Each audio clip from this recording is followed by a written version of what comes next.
राजगिरी, जिसको गिरिवर्ज के नाम से जाना जाता था, अभी राजगिरी के नाम से जानते हैं।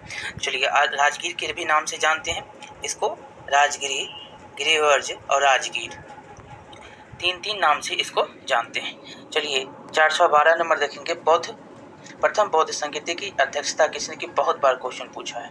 प्रथम बौद्ध संगीति की अध्यक्षता जो करने वाले कौन थे? महाकश्यप थे। तीसरा जो है मौलिपुत्र ने किया था, तीस है तो याद रखेंगे 3। ठीक है, अगला क्वेश्चन देखेंगे, यहाँ पर मगध साम्राज्य में कलिंग का विलय सर्वप्रथम किया गया था किसके समय में? महापद्मनंद के द्वारा किया गया था। सर्वप्रथम जो है मगध साम्राज्य में कलिंग का विलय किया गया था सर्वप्रथम। उसके बाद जो है कौन आता है? अशोक जो है क्या करता है? कलिंग विजय करता है, और उसके बाद तो वह छोड़ ही देता है लड़ाई। अगला क्वेश्चन देखेंगे, निम्नलिखित में से मगध का कौन सा राजा सिकंदर महान के समकालीन था? तो वो धनानंद था। बी नंबर उत्तर हो जाएगा धनानंद। अगला क्वेश्चन देखें, निम्नलिखित में से किस राजा ने पाटलिपुत्र को बसाया था? तो हमने पढ़ लिया है, उदयन ने इसको बसाया था। उदयन कहीं भी नाम देता है लेकर। अगला क्वेश्चन देखेंगे 416 नंबर है कि मगध के शासक अजातशत्रु ने किसके आक्रमणों के प्रतिरोध में गंगा और सोन के संगम पर अवस्थित पाटलिपुत्र को सुरक्षित तथा किलों को सुरक्षित किया, जो आगे चलकर पाटलिपुत्र नगर बना? वो किसके लिए था? वैशाली के बज्जियों के लिए। अगला क्वेश्चन देखेंगे 417 है कि मौर्य साम्राज्य के संस्थापक कौन थे? तो ये चंद्रगुप्त मौर्य थे। अगला क्वेश्चन देखिएगा, मौर्य साम्राज्य की राजधानी कहाँ पर थी? तो मौर्य साम्राज्य की राजधानी पाटलिपुत्र, बी नंबर उत्तर हो जाएगा। अगला क्वेश्चन देखिएगा 419 नंबर, चंद्रगुप्त मौर्य ने मगध की सत्ता किसके सहायता से प्राप्त की? तो वो विष्णुगुप्त, चाणक्य, कौटिल्य, इन सभी के नाम से जाने वाले। ठीक है, चलिए आगे देखेंगे जाने जाने वाले। अगला क्वेश्चन है 420, मौर्य साम्राज्य की राजधानी जो है स्थापित हुई 320 ईस्वी पूर्व में स्थापित होता है। अगला क्वेश्चन देखिएगा 421 नंबर के यूनान दूत मैग्नास्थिज किसके दरबार में पाटलिपुत्र आया था? तो ये चंद्रगुप्त मौर्य के दरबार में पाटलिपुत्र आया था, डी नंबर उत्तर हो जाएगा।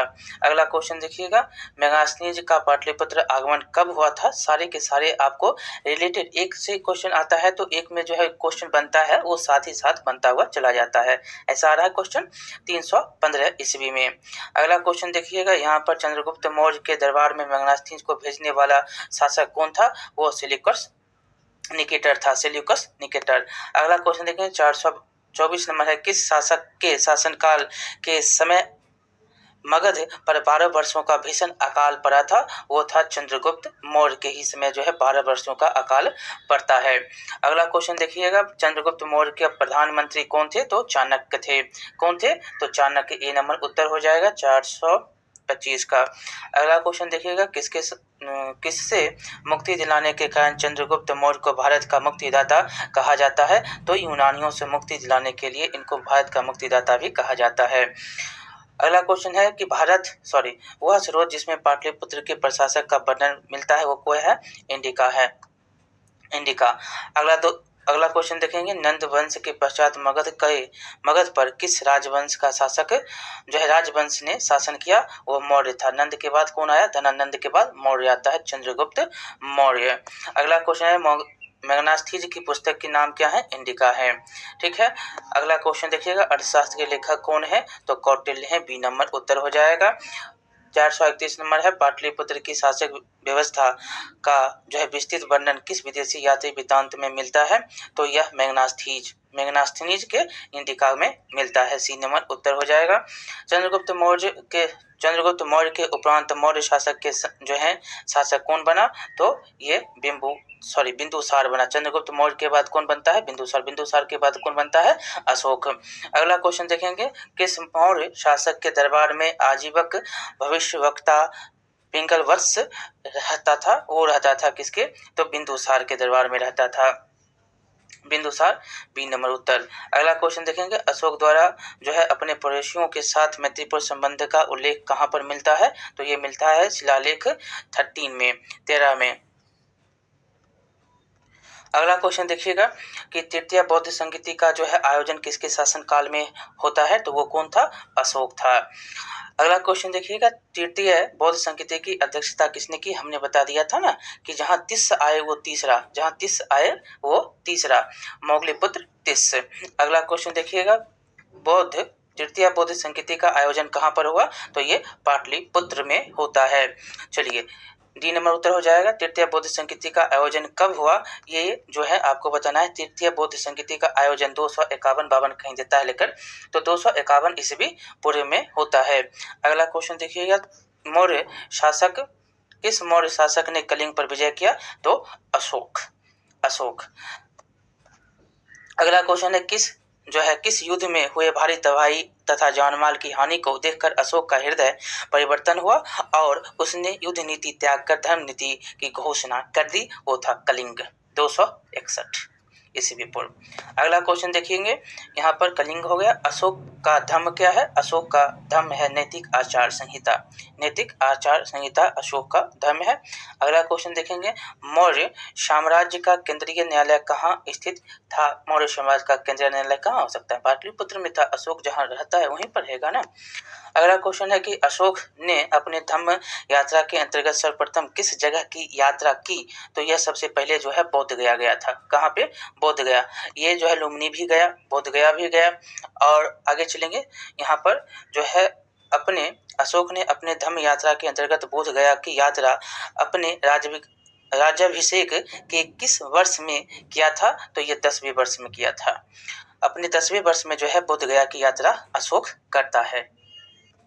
और यह जो है यहाँ तो 10वें वर्ष में है और 20वें वर्ष में लुम्बिनी की यात्रा करता है, लुम्बिनी की यात्रा करता है। अगला क्वेश्चन देखिएगा, यहाँ पर 10वां वर्ष हो जाएगा। अशोक के स्तंभ लेख बिहार के किस जिले से प्राप्त हुए हैं, तो ये हुआ है चंपारण से। अशोक के स्तंभ लेख कहाँ से प्राप्त हुए हैं, चंपारण से प्राप्त हुए हैं। ये जो चंपारण में मिला है, आपको यहाँ पर थोड़ा बात और हम बता दें, जो ये चंपारण वाली बात है कि यह जो है चंपारण के कहा, पूर्वी चंपारण में, चंपारण में भी, तो पूर्वी चंपारण में अरेराज लोरिया में जो है यह आज भी सुरक्षित है। ठीक है।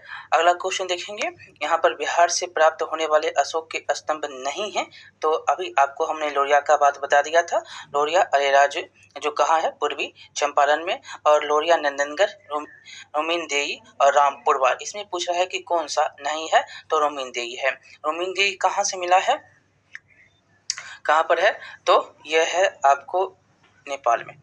अगला क्वेश्चन देखेंगे, यहाँ पर 447 नंबर क्वेश्चन है कि अशोक के समय मौर्य साम्राज्य में 5 प्रांत का उल्लेख मिलता है, जिसमें से एक जो है प्राची या प्राची कहते हैं प्रांत पूर्वी प्रदेश का राजधानी था। कौन था वो, तो ये था आपका पाटलिपुत्र ही। कौन था, पाटलिपुत्र ही, पूर्वी प्रांत का, पूर्वी प्रदेश का। अगला क्वेश्चन देखेंगे, पाटलिपुत्र में स्थित चंद्रगुप्त का महल मुख्यतः बना था, किससे बना था, तो यह बना था लकड़ी से। बी नंबर उत्तर हो जाएगा। अगला क्वेश्चन देखेंगे, चंद्रगुप्त मौर्य का राजप्रसाद स्थित था, कहाँ पर था, तो यह था कुम्हारपटना में। अगला क्वेश्चन देखिएगा, 450 किस विद्वान ने चंद्रगुप्त मौर्य का राजप्रसाद के बारे में कहा कि इनकी जो है इसकी शान शौकत का मुकाबला ना तो सूसा और ना एक बेतना कर सकता है। ये किसने कहा था, एरियन ने कहा था। अगला क्वेश्चन देखेंगे, चंद्रगुप्त मौर्य का राजप्रसाद के बारे में किसने कहा कि एक प्रसाद जो है मानव कीर्ति नहीं वरन देवों द्वारा निर्मित है। यह किसके द्वारा कहा गया, तो यह कहा गया था फाहियान के द्वारा। देखिएगा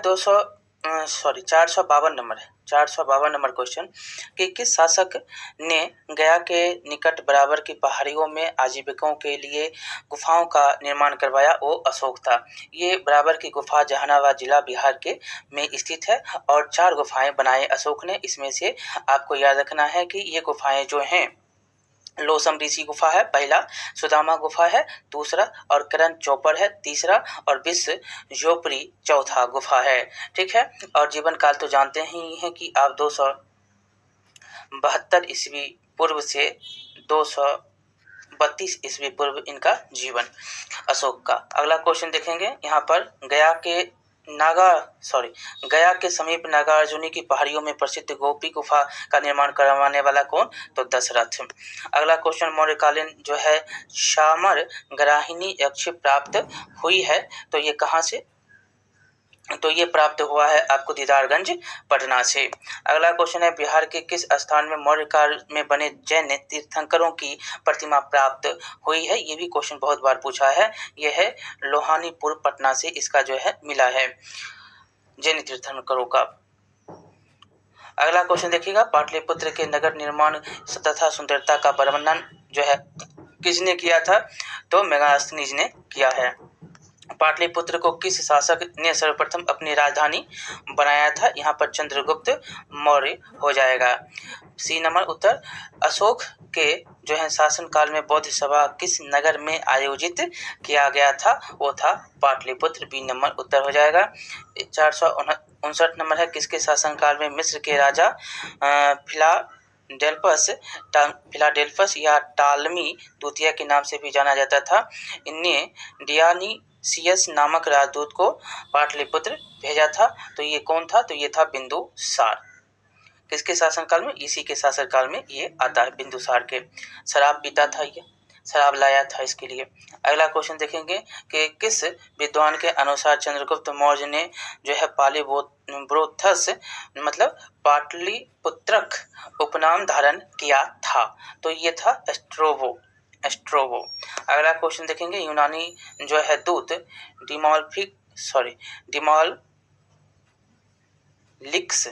डिमोलिक्स का आगमन मगध के किस शासक के दरबार में होता है? तो ये होता है बिंदुसार के ही दरबार में। अगला क्वेश्चन है कि केवल वह स्तंभ जिसमें अशोक ने स्वयं को मगध का सम्राट बताया, वो कौन सा स्तंभ है? तो वो स्तंभ है भ्राभु स्तंभ। उसमें एक क्वेश्चन जो है हमने 100 कुछ क्वेश्चन था, उसमें कुछ गड़बड़ हो गया था, उसमें हमने कुछ और बोल दिया था, मास्की वाला बोल दिया था, सॉरी, ये भ्राभु स्तंभ था। ठीक है, तो ये याद रखना है। चलिए आगे क्वेश्चन देखेंगे। यहाँ पर 463 में बराबर की गुफाओं का उपयोग किसने आश्रय गृह के रूप में किया था? तो ये कौन हो सकता है? आजीवक ने किया था। अभी तुरंत ऊपर में हमने पढ़ा आजीवकों के द्वारा किया गया था। अशोक की राजधानी कहाँ थी? तो अशोक की राजधानी पाटलिपुत्र थी। ये नंबर उत्तर हो जाएगा। अगला क्वेश्चन देखेंगे, मौर्य काल में पाटलिपुत्र का प्रशासन 30 नागरिकों की सभा संचालित करती थी जो 5-5 सदस्यों की 6 समितियों में संगठित थी। यह कथन किसका है? ये कथन मेगास्थनीज का है। ठीक है, अगला क्वेश्चन देखेंगे। यहाँ पर हो जाएगा, सारे के सारे क्वेश्चन जो है आपको पूछे गए क्वेश्चन में से एक है। ठीक है, यहाँ से इतना जो है घुमा फिरा के कैसे क्वेश्चन पूछता है ये आप देख सकते हैं। अगला क्वेश्चन देखेंगे, मौर्य प्रशासन में जो है संबंध में कौन सा कथन सही है? तो इसमें सभी के सभी यह केंद्रीयकृत था, करों का बोझ अधिक था और प्रशासन तंत्र कठोर था। अगला क्वेश्चन देखेंगे, अशोक के संबंध में कौन सा कथन सही है? तो अशोक के संबंध में जो है उसने धर्म विजय की नीति अपनाई। उसने जो है धम्म विजय की नीति अपनाई और जो है उसने विदेशों से संबंध स्थापित किए। उसने प्रजा हित और कल्याण के उपाय किए। तीनों के तीनों सही हैं। अगला क्वेश्चन है कि देवनाम प्रिय के नाम से किस शासक ने अपने आप को संबोधित किया? वो भी अशोक ही है। प्रियदर्शनी के नाम से भी इन्हीं को ही जाना जाता है। अगला क्वेश्चन 469 नंबर है कि धम्म महामात के कार्य क्या थे? धम्म महामात के कार्य थे धम्म नीति का क्रियान्वयन, लोगों के बीच दान वितरण, जन कल्याण के उपाय। तीनों सही हैं। अगला क्वेश्चन देखेंगे, मौर्यकालीन प्रशासन में राजुक के कार्य क्या थे? तो राजुक का कार्य था न्यायिक, प्रशासन, राजस्व। तीनों का तीनों यहाँ पर हो जाएगा। अगला क्वेश्चन, प्राचीन मौर्यकालीन विद्वानों में किन नाम से जाना जाता था? मौर्यकालीन विद्वानों में जो है ये कौटिल्य जाना जाता था। मौर्यकाल विद्वान में प्रधानमंत्री भी था। अगला क्वेश्चन 472, मौर्यकालीन स्थापत्य के सुंदर उदाहरण कौन से हैं? तो सुंदर उदाहरण क्या है, ये सभी पाटलिपुत्र स्थित जो है राजप्रसाद के अवशेष, दीदारगंज के यक्षी और बराबर की गुफाएं सभी के सभी जो हैं मौर्यकालीन स्थापत्य के हैं उदाहरण। अगला क्वेश्चन देखेंगे, अशोक की धम्म नीति की जानकारी कहाँ से मिलती है? द्वितीय अभिलेख, सातवां अभिलेख और दस अभिलेख तीनों से मिलता है, सभी के सभी हो जाएंगे। अशोक के किस अभिलेख में दान और धम्म के अंतर को स्पष्ट किया गया है? ये नवम अभिलेख है, 10वां नहीं, नववां अभिलेख है। ठीक है, सी नंबर उत्तर हो जाएगा। मौर्य साम्राज्य के पतन में कौन सा कारण सही नहीं है? कौन सा कारण जो है सही नहीं है? वो है आर्थिक संकट, विदेशी आक्रमण था, आग्नेय था, अयोग्य शासक था, प्रांतीय विद्रोह, सभी के सभी थे, लेकिन सही आर्थिक है। अगला क्वेश्चन है कि मौर्य साम्राज्य के उपरांत मगध पर किस वंश का शासक स्थापित हुआ? वो कौन था? शुंग था। चलिए आगे देखेंगे अगला नंबर क्वेश्चन, शुंग वंश के संस्थापक कौन थे? तो शुंग वंश का संस्थापक पुष्यमित्र शुंग था, ये नंबर उत्तर हो जाएगा। अगला क्वेश्चन देखेंगे 478, किस शुंग शासक ने पाटलिपुत्र में स्थित कुटुक राम विहार को 3 बार नष्ट किया था? ये कौन था? तो ये का भीषण अकाल पड़ा था, वो था चंद्रगुप्त मौर्य के ही समय जो है 12 वर्षों का अकाल पड़ता है। अगला क्वेश्चन देखिएगा, चंद्रगुप्त मौर्य के प्रधानमंत्री कौन थे? तो चाणक्य थे। कौन थे? तो चाणक्य, ए नंबर उत्तर हो जाएगा 425 का। अगला क्वेश्चन देखिएगा, किससे मुक्ति दिलाने के कारण चंद्रगुप्त मौर्य को भारत का मुक्तिदाता कहा जाता है? तो यूनानियों से मुक्ति दिलाने के लिए इनको भारत का मुक्तिदाता भी कहा जाता है। अगला क्वेश्चन है कि वह स्रोत जिसमें पाटलिपुत्र के प्रशासक का वर्णन मिलता है वो कोई है? इंडिका है, इंडिका। अगला क्वेश्चन देखेंगे, नंद वंश के पश्चात मगध पर किस राजवंश का शासक जो है राजवंश ने शासन किया? वो मौर्य था। नंद के बाद कौन आया? धनानंद के बाद मौर्य आता है, चंद्रगुप्त मौर्य। अगला क्वेश्चन है, मैग्नास्थीज की पुस्तक के नाम क्या है? इंडिका है। ठीक है, अगला क्वेश्चन देखिएगा, अर्थशास्त्र के लेखक कौन है? तो कौटिल्य है, बी नंबर उत्तर हो जाएगा।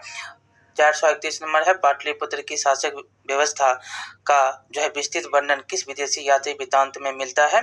तो यह मैग्नास्थनीज के इंडिका में मिलता है, सी नंबर उत्तर हो जाएगा। चंद्रगुप्त मौर्य के उपरांत मौर्य शासक के जो है शासक कौन बना? तो ये बिंदुसार बना। चंद्रगुप्त मौर्य के बाद कौन बनता है? बिंदुसार के बाद कौन बनता है? अशोक। अगला क्वेश्चन देखेंगे, किस मौर्य शासक के दरबार में आजीवक भविष्यवक्ता पिंगलवत्स रहता था? वो रहता था किसके? तो बिंदुसार के दरबार में रहता था, बिंदुसार, बी नंबर उत्तर। अगला क्वेश्चन देखेंगे, अशोक द्वारा जो है अपने पड़ोसियों के साथ मैत्रीपूर्ण संबंध का उल्लेख कहाँ पर मिलता है? तो ये मिलता है शिलालेख 13 में। अगला क्वेश्चन देखिएगा कि तृतीय बौद्ध संगीति का जो है आयोजन किसके शासन काल में होता है? तो वो कौन था? अशोक था। अगला क्वेश्चन देखिएगा, तृतीय बौद्ध संगीति की अध्यक्षता किसने की? हमने बता दिया था ना कि जहां तिस्स आए वो तीसरा, मौगलीपुत्र तिस्स। अगला क्वेश्चन देखिएगा, तृतीय बौद्ध संगीति का आयोजन कहाँ पर हुआ? तो ये पाटलिपुत्र में होता है। चलिए, डी नंबर उत्तर हो जाएगा। तृतीय बौद्ध संगीति का आयोजन कब हुआ? ये जो है आपको बताना है। तृतीय बौद्ध संगीति का आयोजन 251-52 कहीं देता है लेकर, तो 251 ईस्वी पूर्व में होता है। अगला क्वेश्चन देखिएगा, किस मौर्य शासक ने कलिंग पर विजय किया? तो अशोक। अगला क्वेश्चन है, किस युद्ध में हुए भारी तबाही तथा जानमाल की हानि को देखकर अशोक का हृदय परिवर्तन हुआ और उसने युद्ध नीति त्याग कर धर्म नीति की घोषणा कर दी? वो था कलिंग, 261 ईस्वी पूर्व। अगला क्वेश्चन देखेंगे, यहाँ पर कलिंग हो गया। अशोक का धर्म क्या है? अशोक का धर्म है नैतिक आचार संहिता अशोक का धर्म है।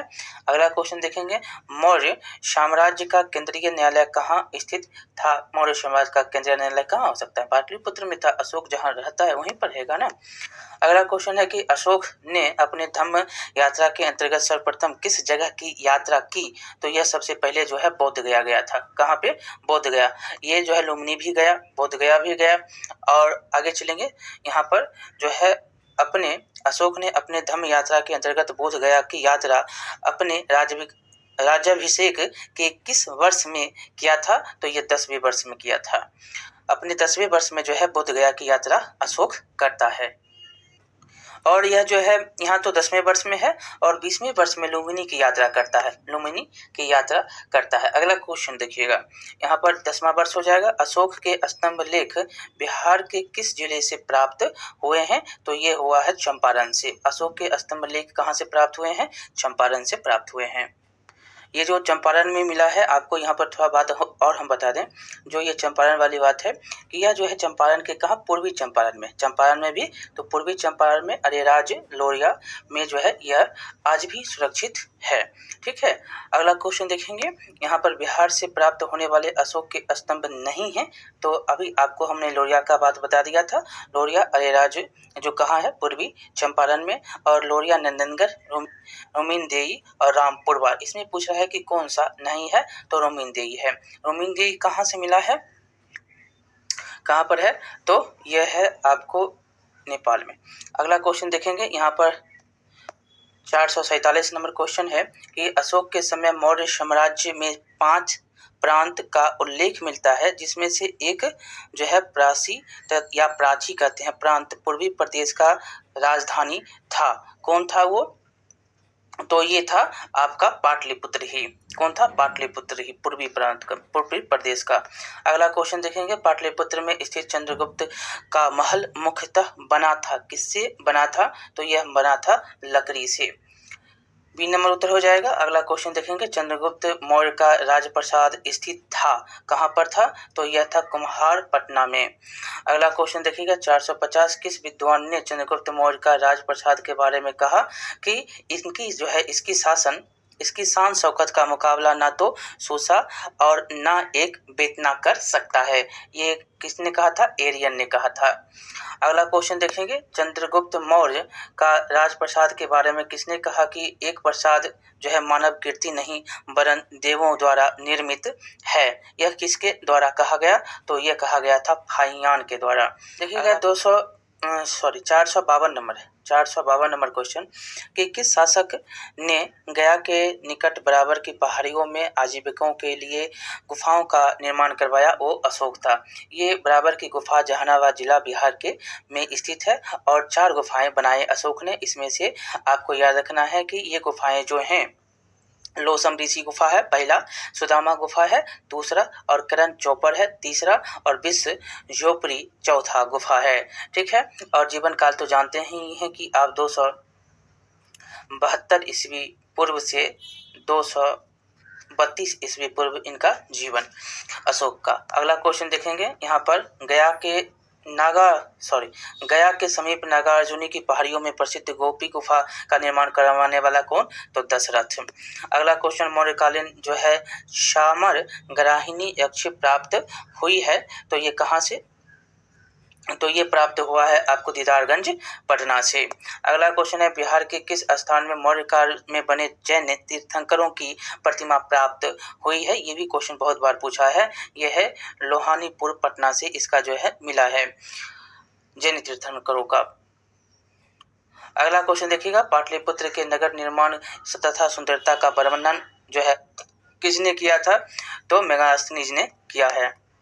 पाटलिपुत्र को किस शासक ने सर्वप्रथम अपनी राजधानी बनाया था? यहाँ पर चंद्रगुप्त मौर्य हो जाएगा।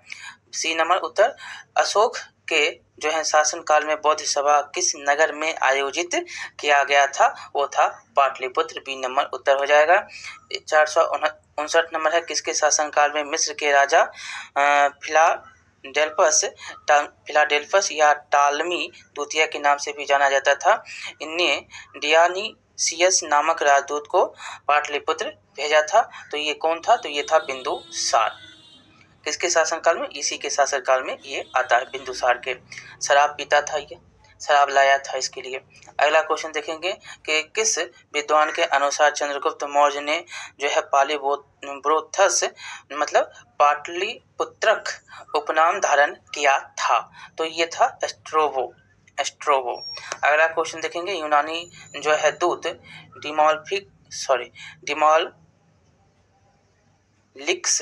डिमोलिक्स का आगमन मगध के किस शासक के दरबार में होता है? तो ये होता है बिंदुसार के ही दरबार में। अगला क्वेश्चन अगला क्वेश्चन है कि केवल वह स्तंभ जिसमें अशोक ने स्वयं को मगध का सम्राट जो है अशोक ने स्वयं को मगध का सम्राट बताया, वो कौन सा स्तंभ है? तो वो स्तंभ है भ्राभु स्तंभ। उसमें एक क्वेश्चन जो है हमने 100 कुछ क्वेश्चन था, उसमें कुछ गड़बड़ हो गया था, उसमें हमने कुछ और बोल दिया था, मास्की वाला बोल दिया था, सॉरी, ये भ्राभु स्तंभ था। ठीक है, तो ये याद रखना है।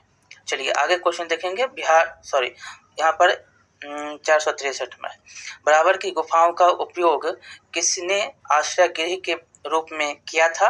तो ये कौन हो सकता है? आजीवक ने किया था। अभी तुरंत ऊपर में हमने पढ़ा आजीवकों के द्वारा किया गया था।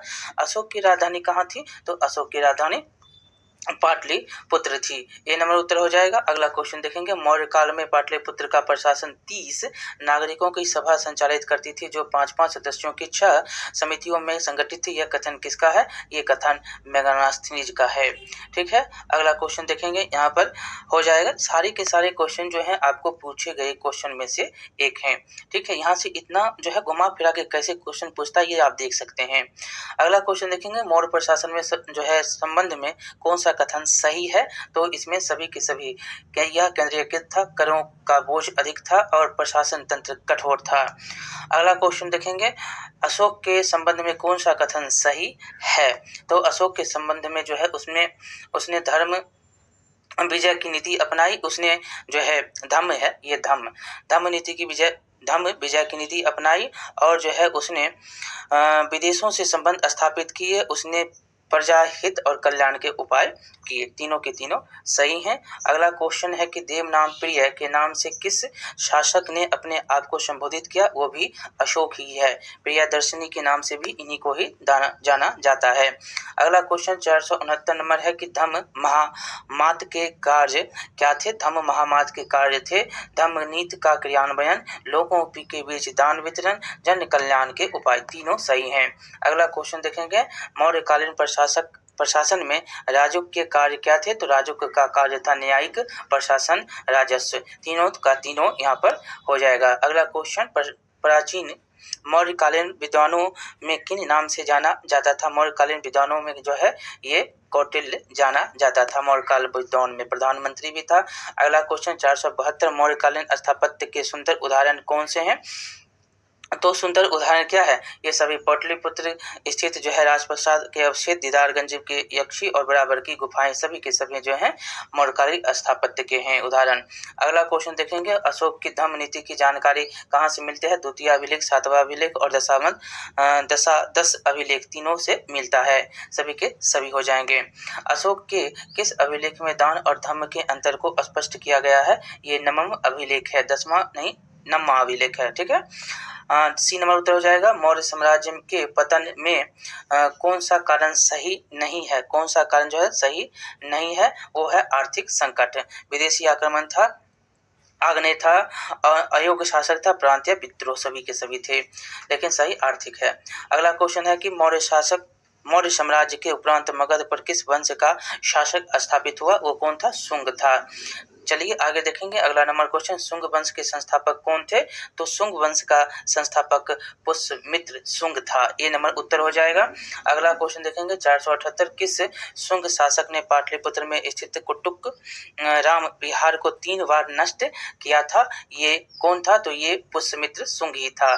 सी नंबर उत्तर हो जाएगा। अगला क्वेश्चन देखेंगे। पाटलिपुत्र पर यवन डेमेट्रियस का आक्रमण किस वंश के शासक में हुआ था? तो ये हुआ था शुंग के ही शासनकाल में, शुंग वंश के ही शासनकाल में। अगला क्वेश्चन देखेंगे। पाटलिपुत्र पर जो है डेमेट्रियस का आक्रमण हुआ था, कब हुआ था? तो 185 ईस्वी पूर्व में होता है। अगला क्वेश्चन देखिएगा। मगध में प्रथम ब्राह्मण राज स्थापित किया था? तो ये पुष्यमित्र शुंग ही था, ये ब्राह्मण था। अगला क्वेश्चन। शुंग वंश के पतन के बाद मगध पर किस वंश, सारे के सारे देख रहे हैं क्वेश्चन कैसे आ रहे हैं। शुंग, मौर्य खत्म हुआ तो शुंग आ गया, शुंग खत्म होगा तो उसके बाद जो क्या आएगा? कान्व आएगा, कान्व वंश था। ठीक है, शुंग वंश के पतन के बाद कान्व वंश आ गया था। अगला क्वेश्चन है। कान्व वंश के संस्थापक कौन थे? देख लिए ना, आ गया। चलिए, वसुदेव कान्व वंश के संस्थापक थे। कान्व वंश के जो है अगला क्वेश्चन। कान्व वंश की सत्ता समाप्त की किसने की? तो आंध्र के जो है सातवाहनों ने इसकी सत्ता समाप्त कर दी। अगला क्वेश्चन है। 485 कान्व वंश के उपरांत पाटलिपुत्र पर कुछ समय के लिए किस वंश के राजाओं ने शासन किया? तो यहाँ पर मित्र वंश के जो है राजाओं ने यहाँ पर कुछ दिन के लिए शासन किया था। शुंग कला के उत्कृष्ट नमूने बिहार के किस स्थान से प्राप्त होते हैं? तो ये बोध गया से शुंग कला के प्राप्त होते हैं। अगला क्वेश्चन है कि कनिष्क ने पाटलिपुत्र के किस बौद्ध विद्वान को अपने दरबार में प्रश्रय दिया था? ये था कौन? अश्वघोष। अश्वघोष डी नंबर उत्तर हो जाएगा। अब यहाँ पर आप जो है एक लाइन से आप मिला दीजिए, सभी के सभी आप पढ़ लिए हैं। चलिए, पहला मगध में शासक करने वाले राजवंश से आपको यहाँ से एक एक जो है क्वेश्चन हमने करवाया है, और आपको नंद, मौर्य, शिशुनाग, हर्यक, कान्व सभी के सभी क्वेश्चन आपको हमने करवा दिए हैं। 488 में आपको पूरे आ गए होंगे क्वेश्चन, साथ ही साथ जो है कुछ मध्य का भी अब आएगा। हर्यक है, तब शिशुनाग है, तब नंद है, तब मौर्य है, तब शुंग है, तब कान्व है। ठीक है, इतना आपको याद रखना। पहला हर्यक, शिशुनाग, बिंबिसार, शिशुनाग, और उसके बाद जो है नंद, मौर्य, शुंग, काम। ठीक, चलिए कान्व। अगला क्वेश्चन देखेंगे, शुंग वंश की राजधानी कहाँ पर थी? शुंग वंश की राजधानी पाटलिपुत्र ही थी। अगला क्वेश्चन, कान्व वंश की राजधानी कहाँ थी? कान्व वंश की राजधानी भी पाटलिपुत्र ही थी। अगला क्वेश्चन देखेंगे, यहाँ पर कलिंग शासक खारवेल ने मगध पर आक्रमण किया था। यह भी क्वेश्चन बहुत बार पूछा गया। पहली शताब्दी पूर्व अंत में यह मगध पर आक्रमण करता है। कलिंग जो है नरेश खारवेल ने कहाँ की कीमती उपहार प्राप्त की थी? तो ये था अंग और मगध के। अगला क्वेश्चन है कि कुषाण साम्राज्य के पतन के उपरांत संभवतः मगध पर शासन किसका रहा था? तो ये था लिच्छवियों का। अगला क्वेश्चन है कि गार्गी संहिता में पाटलिपुत्र पर यवनों के आक्रमण का उल्लेख, यह आक्रमण किसके शासनकाल में हुआ था? तो यह हुआ था पुष्यमित्र शुंग के शासनकाल में। अगला क्वेश्चन देखेंगे, सुप्रसिद्ध बौद्ध विद्वान अश्वघोष को प्रश्रय देने वाला शासक कौन था? वो था कनिष्क। बी नंबर उत्तर हो जाएगा। अगला क्वेश्चन देखिएगा, चंद्रगुप्त जो है प्रथम का राज्याभिषेक हुआ था। प्रथम राज्याभिषेक कहाँ पर हुआ? पाटलिपुत्र में। चंद्रगुप्त प्रथम का राज्याभिषेक हुआ पाटलिपुत्र में, और चंद्रगुप्त के पाटलिपुत्र में राज्याभिषेक और गुप्त वंश की स्थापना वर्ष क्या है? तो दो यहाँ पर जो है 320 ईस्वी जो है पाटलिपुत्र में चंद्रगुप्त का राज्याभिषेक होता है।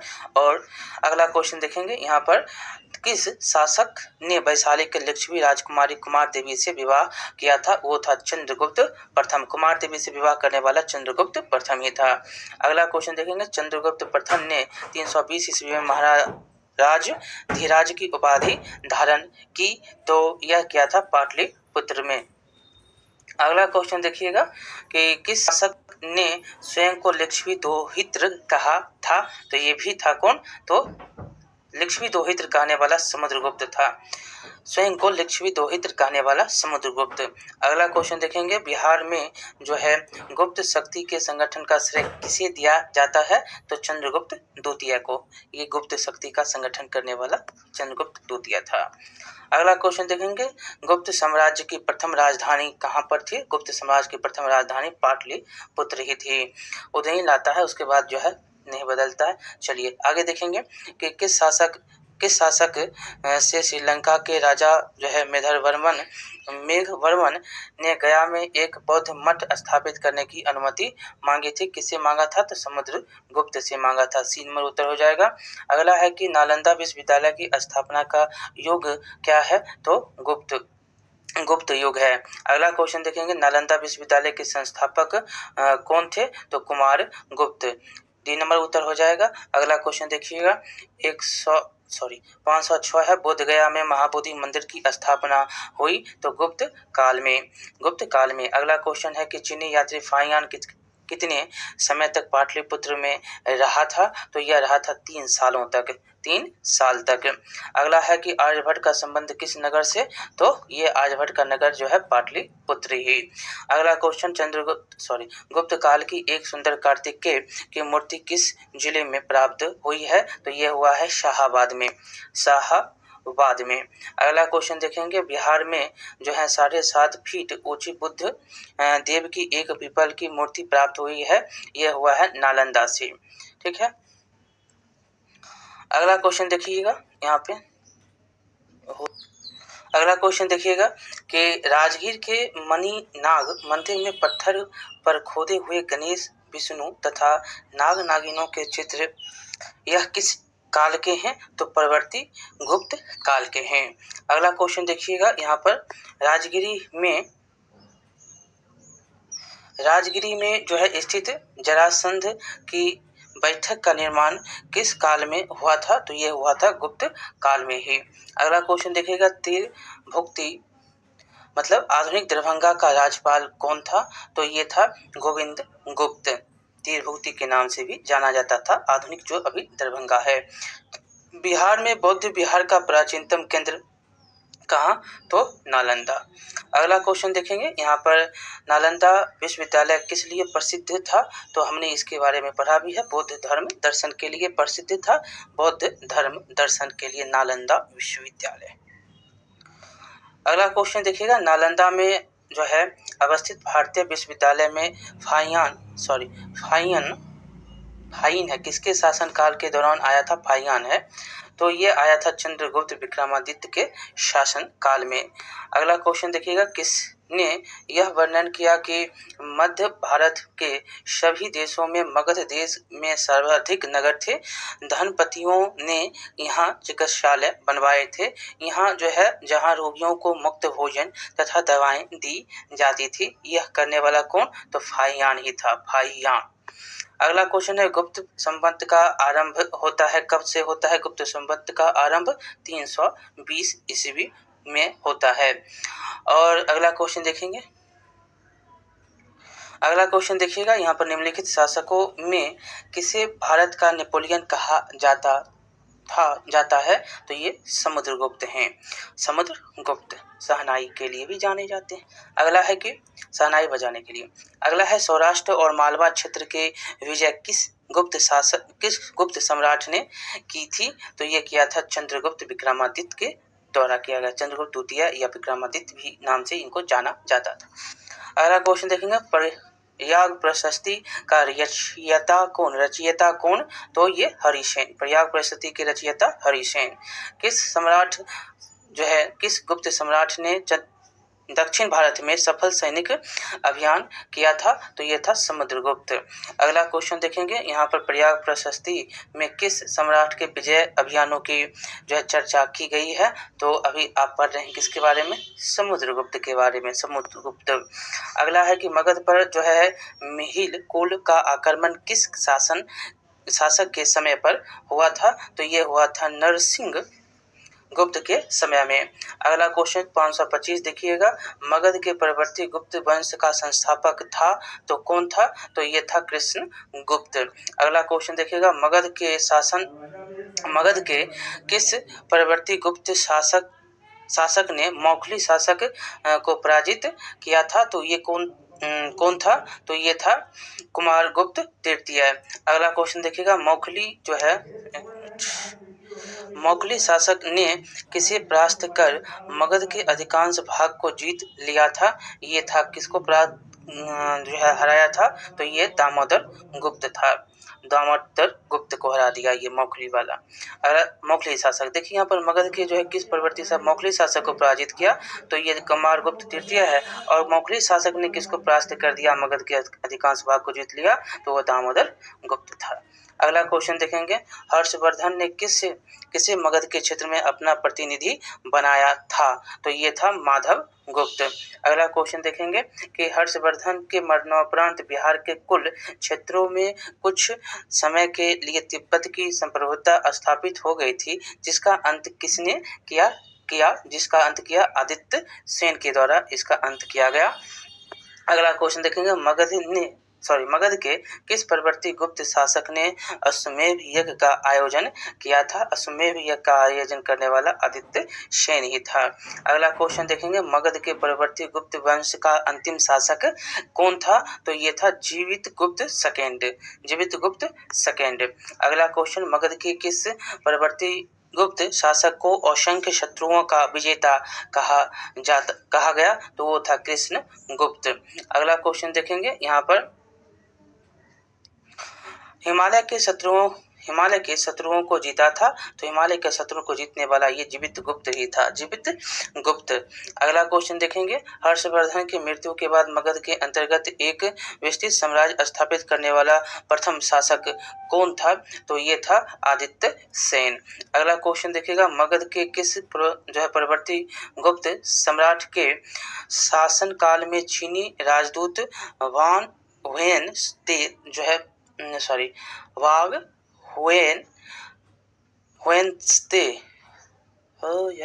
यात्रा की आदित्य सेन 35 नंबर है कि मगध के किस प्रवर्ती युग सम्राट ने के शासक काल में चीनी राजदूत वांग हुएन तसे भारत की यात्रा करता है, तो ये भी जो है आदित्य सेन के ही काल में करता है, आदित्य सेन।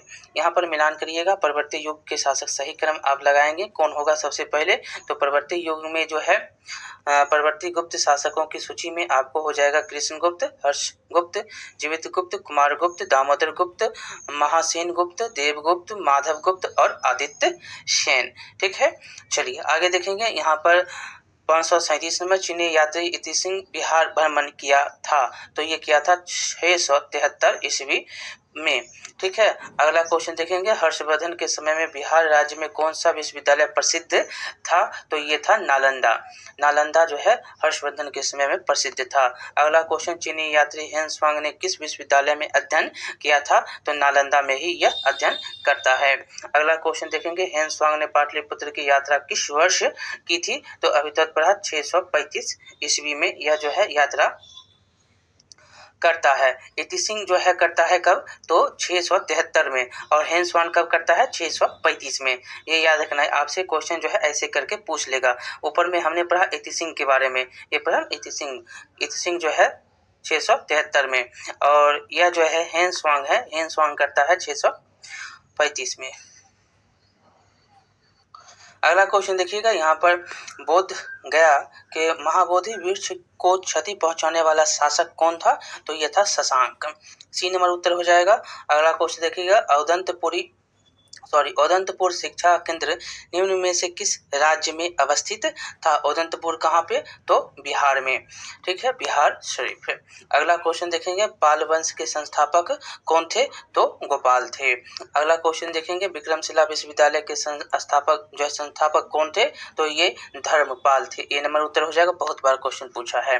विक्रमशिला विश्वविद्यालय विश्वविद्यालय की स्थापना किस वंश के शासक ने किया था, तो ये कौन हो सकता है, पाल वंश, गोपाल पाल। ठीक है, अगला क्वेश्चन देखेंगे, आधुनिक बिहार के किस जिले में विक्रमशिला विश्वविद्यालय स्थित है, तो ये कहाँ पर, भागलपुर में। विक्रमशिला विश्वविद्यालय भागलपुर में। अगला क्वेश्चन, नालंदा महाविहार को आर्थिक अनुदान देने वाला शासक कौन था। नालंदा को देने वाला जो है आर्थिक अनुदान देने वाला हर्ष था, धर्मपाल था, देवपाल था, ये सभी दिया था।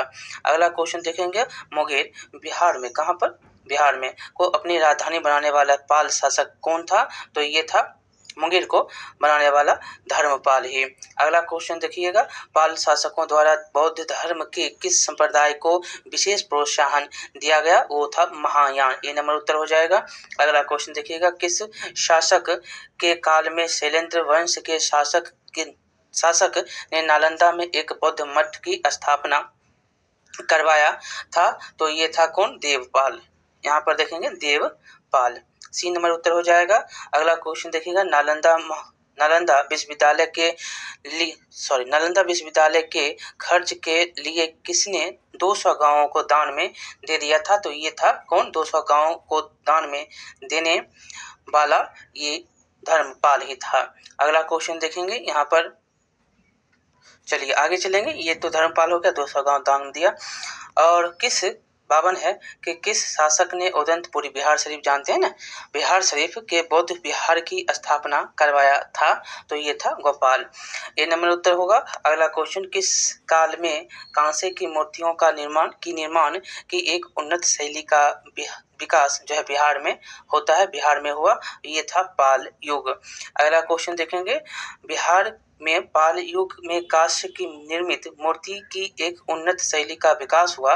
कांस्य मूर्तियों के निर्माण की इस जो है शैली में निर्णायक देन किसकी है, तो निर्णायक देन है धीमन एवं विठपाल की, धीमन एवं विठपाल की। अगला क्वेश्चन, पाल युगीन कांस्य मूर्ति कलाकार धीमन एवं विठपाल कहाँ के निवासी थे, तो ये नालंदा के, सी नंबर उत्तर हो जाएगा।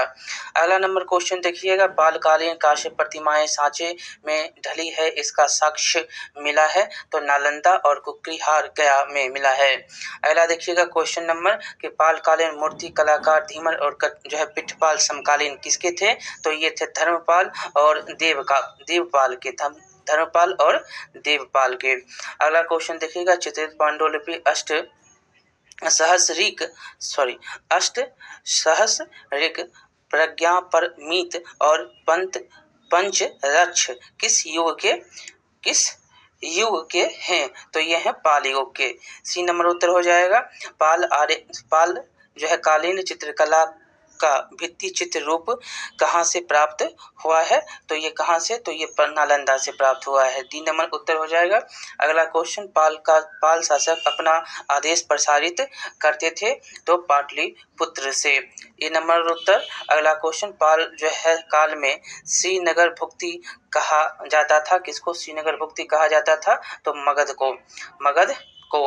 अगला क्वेश्चन देखिएगा, देवपाल की अनुमति से सुमात्रा के राजा बलदेव पुत्र ने कहाँ विदेशी विद्यार्थियों के लिए छात्रावास का निर्माण करवाया था, तो नालंदा में, बी नंबर उत्तर हो जाएगा। अगला क्वेश्चन देखिएगा, मिथिला या तिरहुत के कर्नाटक राज्य का उदय 1097 से 98 में किसके शासनकाल में हुआ था, तो ये हुआ था रामपाल के शासन काल में। अगला क्वेश्चन, मिथिला के कर्नाटक शासकों की राजधानी कहाँ पर थी, तो सिमरावगढ़, बहुत बार क्वेश्चन ये पूछा गया, सिमरावगढ़। अगला क्वेश्चन, कर्नाटक वंश का अंतिम शासक कौन था, कर्नाटक वंश का अंतिम शासक हरि सिंह था, बी नंबर उत्तर हो जाएगा, हरि सिंह।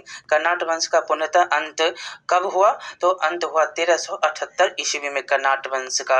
अगला क्वेश्चन, बिहार में किसके समय में पंजी संप्रबंध का विकास जो है हुआ है, कर्नाटक शासक के समय में। तिब्बती इतिहासकार धम्मस्वामी तिरहुत आया था, ये जो है कब आया था तिरहुत, ये आया था 1234 ईस्वी में, बी नंबर उत्तर हो जाएगा। अगला क्वेश्चन, बख्तियार खिलजी है, कई आक्रमण के समय कर्नाटक राज्य पर किसका शासन था, इसका जो है बहुत सुंदर कहानी है, पढ़े होंगे आप, नरसिंह देव का शासन था।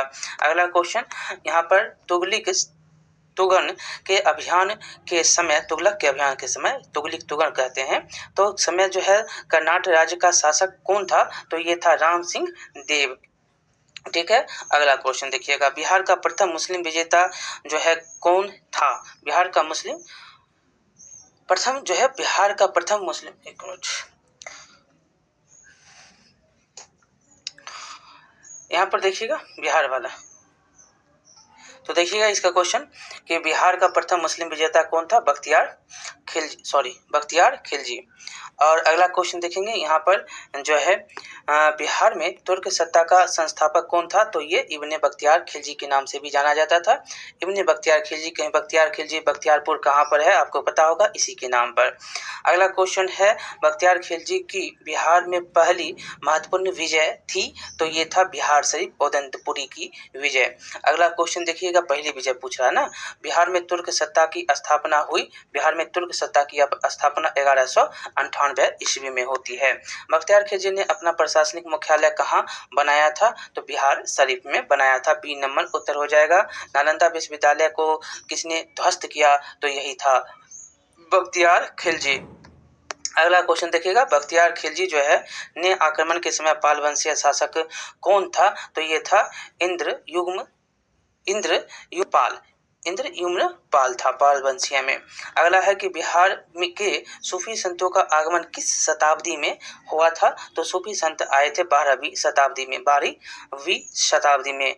बिहार में आने वाले पहले सूफी संत कौन थे? तो ये थे मोमिन आरिफ, मोमिन आरिफ। अगला क्वेश्चन देखिएगा, मनेर की जो है विजय से किस सूफी संत का संबंध है? तो वो है ताज फकीह का, ताज फकीह। अगला क्वेश्चन देखिएगा, बिहार पर बख्तियार खिलजी के हमले का पहला विवरण प्राप्त हुआ है कहाँ से? तो तबकाते नासरी से। चलिए अगला क्वेश्चन देखेंगे, मिनहाज सिराज के द्वारा लिखा गया। अगला है कि बिहार में सैनिक अभियान आयोजित करने वाला पहला सुल्तान कौन था? तो ये था इल्तुतमिश। बिहार में इल्तुतमिश। ठीक है। अगला क्वेश्चन, बिहार को जो है दिल्ली सल्तनत के अधीन करने वाला प्रथम सुल्तान कौन था? तो ये भी इल्तुतमिश ही था। ठीक है। अगला क्वेश्चन, इल्तुतमिश ने 1225 ईस्वी के लगभग किसे पराजित कर बिहार पर जो है अधिकार किया था? तो ये था कौन? तो ये था हिशामुद्दीन ऐबज। अगला क्वेश्चन देखिएगा, निम्न में से कौन सल्तनत काल में बिहार का प्रांतपति नहीं था?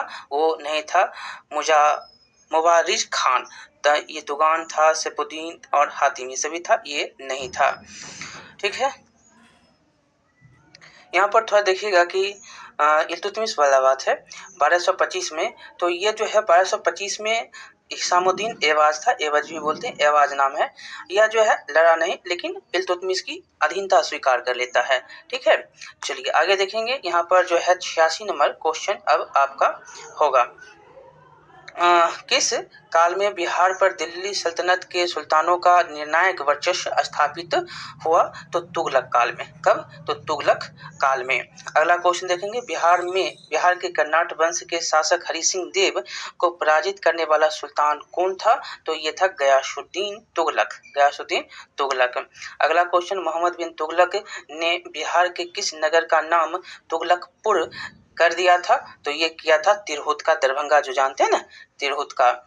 ठीक है। अगला क्वेश्चन देखिएगा 89 589 नंबर क्वेश्चन है कि तुगलक काल में बिहार की राजधानी कहाँ थी? बिहार शरीफ थी। तुगलक काल में बिहार की राजधानी बिहार शरीफ थी, उसको शेरशाह लाता है पटना। अगला क्वेश्चन देखेंगे, बिहार जो है राज्य का नाम किसने दिया था? बिहार राज्य का नाम किसने दिया? तो तुर्कों ने बिहार राज्य का नाम बिहार किसने किया? तो तुर्कों ने किया। अगला देखेंगे, बिहार राज्य का नाम बिहार किस काल में पड़ा? ये भी बस वही है, तुगलक के काल में। अगला क्वेश्चन देखिएगा, इब्राहिम जो है मलिक इब्राहिम या मलिक वया बिहार का प्रशासक किस काल में था? तो ये था तुगलक काल में। ये भी याद रखना है, तुगलक काल में। अगला क्वेश्चन देखेंगे, बिहार के तुगलक काल में सर्वाधिक महत्वपूर्ण प्रशासक मलिक इब्राहिम या मलिक वया का मकबरा कहाँ है? बिहार शरीफ में। बी नंबर उत्तर हो जाएगा। अगला क्वेश्चन देखिएगा, बिहार के प्रसिद्ध संत शेख अहमद चिमपौश से भेंट किस सुल्तान ने किया था? किस सुल्तान ने किया था? तो फिरोज तुगलक ने। डी नंबर उत्तर। अगला देखेंगे, फिरोज तुगलक का फारसी अभिलेख से क्या मिलता है? मतलब बिहार जो है फिरोज तुगलक का फारसी अभिलेख से मिलता है, तो बिहार शरीफ। अगला क्वेश्चन देखेंगे, उत्तर बिहार के करनाल शासकों का अंत किस सुल्तान के द्वारा हुआ था? तो ये गयासुद्दीन तुगलक ने किया था। अगला क्वेश्चन है कि 14वीं सदी में तिरहुत में फिरोज ने किस वंश का शासन आरंभ करवाया था? फिरोज ने किसका करवाया था? तो बेनवार वंश का जो है शासन आरंभ करवाया। अगला देखेंगे क्वेश्चन, तिरहुत के किस बेनवार वंश के शासक ने के छत्र छाया में प्रसिद्ध कवि विद्यापति ने अपने काव्य की रचना की? बहुत बार क्वेश्चन ये पूछा गया है, शिव सिंह थे। ठीक है। अगला क्वेश्चन देखिएगा, यहाँ पर बिहार के प्रारंभिक तुर्क गतिविधियों के संदर्भ में महत्वपूर्ण जानकारी के स्रोत हैं। तो यहाँ के स्रोत क्या हैं? तो तबकाते नासरी। ठीक है। अगला क्वेश्चन मिनहाज सिराज के द्वारा लिखा गया है। अगला क्वेश्चन है 13वीं शताब्दी। अगला है कि इब्राहिम लोदी के काल में बिहार के किस सूबेदार ने सुल्तान के विरुद्ध विद्रोह किया? तो ये था दरिया खां नुहानी। अगला क्वेश्चन देखिएगा 601 नंबर। लिखा गया है कि बिहार के जनजातीय क्षेत्र के लिए झारखंड शब्द का जो है प्रयोग पहली बार हुआ था, तो ये 13वीं शताब्दी में पहली बार हुआ था। अगला क्वेश्चन वर्तमान बिहार के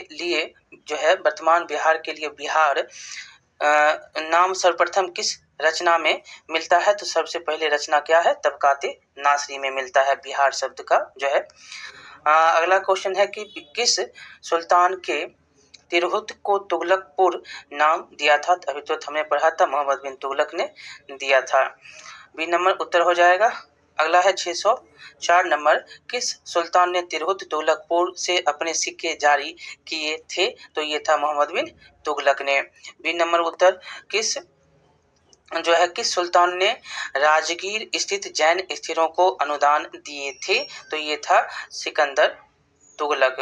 अगला क्वेश्चन देखेंगे, तुगलक काल में बिहार के प्रांतपति पद पर आसीन रहे कौन रहे? तो ये रहे फिरोज शाह तुगलक। अगला क्वेश्चन देखेंगे, दिल्ली के किस सुल्तान ने बिहार में सैनिक अभियान कर मुंगेर तक अपना राज्य विस्तृत किया? वो कौन था? तो ये सिकंदर लोदी था। 608 नंबर बख्तियार के लिए का बिहार में प्रथम पड़ाव कहाँ था? तो मनेर में। अगला नंबर क्वेश्चन देखेंगे कि बिहार स्थित मलिक बयां के मकबरे की विशिष्टता क्या है? तो इसमें जो है दोनों है, सलामी दीवार अथवा जो है लंबू तरा गुंबद, ये जो है दोनों के दोनों हैं। अगला क्वेश्चन देखेंगे कि मनेर स्थित बड़ी दरगाह में किसका मजार है? बहुत बार क्वेश्चन पूछा गया है, मखदूम जो है यहिया का मजार है। अगला क्वेश्चन देखिएगा, पूर्व मध्यकाल में सोन नदी की घाटी के क्षेत्र में किस जनजातीय राज्य का उत्थान होता है? तो ये था खरवाल। ठीक है। अगला क्वेश्चन, दलपत शाही का संबंध किस राज्य से? तो दलपत शाही का संबंध उज्जैन राज्य से। अगला क्वेश्चन, चेरो शासकों को शाहाबाद क्षेत्र में विस्थापित किया तो किसने? तो उज्जैनियों ने। सी नंबर उत्तर हो जाएगा। अगला क्वेश्चन, शेरशाह ने मुगलों के विरुद्ध संघर्ष में किससे सहायता प्राप्त की थी? तो ये किया था चेर शासक से। अगला क्वेश्चन, बिहार पर राज करने वाला जनजातीय राजवंश कौन था? तो ये चेर वंश ही था। अगला क्वेश्चन देखिएगा, किस चेरो राजा ने जगदीशपुर के मेले की शुरुआत की थी? तो ये था फूलचंद। अगला क्वेश्चन, चेरो जनजाति की शक्ति का वास्तविक पतन किसके द्वारा हुआ था? तो ये हुआ था उज्जैनियों शासकों के द्वारा। अगला है कि भोजपुर में उज्जैनी वंश का जो है संस्थापक कौन था? तो ये था शतन सिंह। अगला क्वेश्चन देखिएगा, भोजपुर में उज्जैनी शासकों की राजधानी रही थी? तो ये रहा था ढाबा और बीटा बक्सर, ये सभी के सभी थे। अगला क्वेश्चन, भोजपुर के उज्जैनी शासक निम्न में से कौन नहीं है? तो ये जो है बाघमल नहीं है, सभी के सभी इसमें हैं। अगला क्वेश्चन देखिएगा, चांद एवं मुंड जो चंद्रेश्वरी एवं मुंडेश्वरी नामक मंदिर से जुड़े हैं, ये संबंधित हैं? तो ये संबंधित है शाहबाद के चेर से। ठीक है। 131 नंबर क्वेश्चन है कि बिहार में अफगान सत्ता के आरंभिक उत्कर्ष जो है में निर्णायक देन थी, तो किसका देन था? तो ये था नुहानी कबीले का। सिकंदर लोदी ने 1495-96 में किसे बिहार का प्रभारी नियुक्त किया था? तो ये किया था दरिया खां नुहानी को।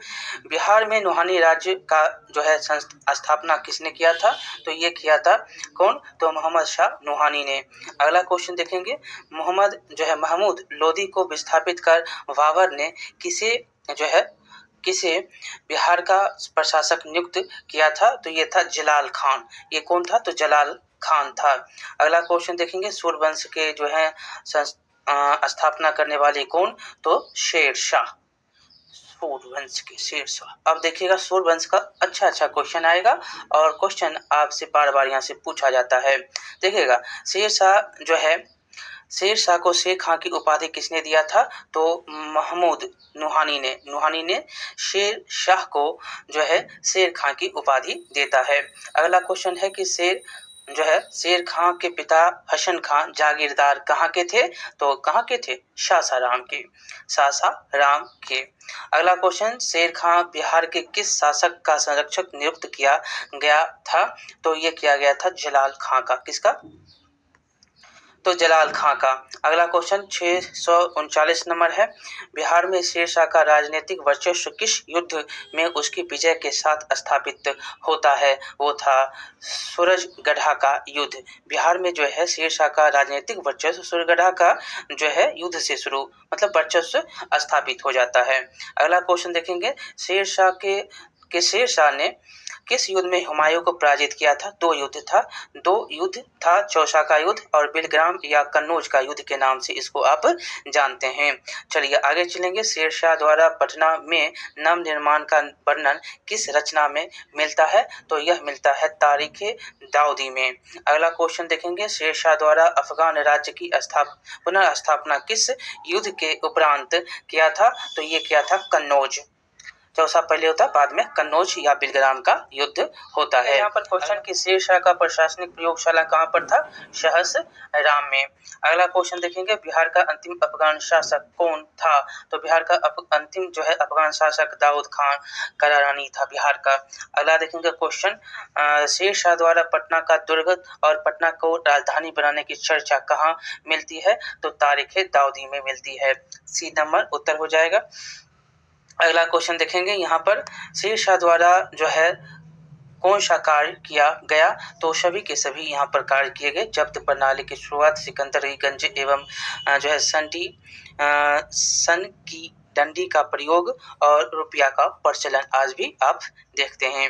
अगला क्वेश्चन देखेंगे, बिहार राज्य में जो है स्थित सासाराम जो रोहतास में है के किला का निर्माण करवाया था? तो यही शेर शाह ने मरने से पहले जो है यह किला का निर्माण करवा देता है, मकबरा का भी। अगला क्वेश्चन देखेंगे, यहाँ पर सासाराम के किला का निर्माण कराने वाला कौन? शेर शाह। निम्नलिखित में से कौन सा कार्य शेर शाह द्वारा नहीं किया गया था?